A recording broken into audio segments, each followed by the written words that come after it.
Speaking of regular season, switching over to our Kraken here.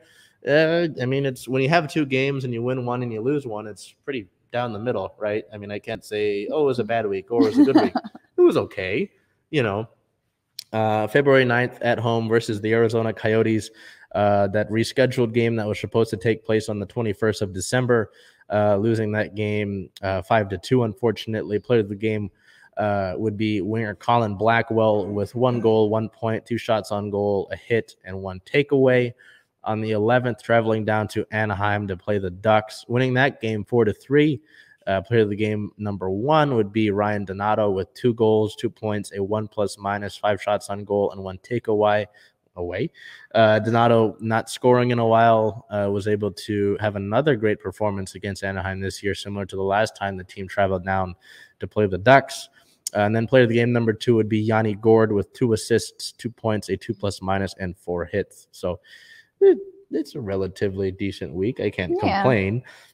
I know over the weekend that the team had a skills challenge. I don't know if you saw anything about that. They released $10 tickets, and it was kind of like a fan fest sort of thing where you could come and they did hardest shot, or who could get their pads on the quickest, who could tape their stick the fastest. So general engagement like that is good to see, just to get those, just to grow the game of hockey in the city. Once again, I know that it's been a hockey town for a bit. I know that history of hockey has been here, but with the NHL incarnation, cool to see that.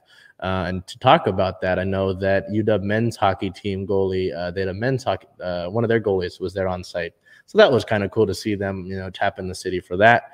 As we move over to team news, I have one little thing here. The team claimed Dennis Cholowski off of waivers.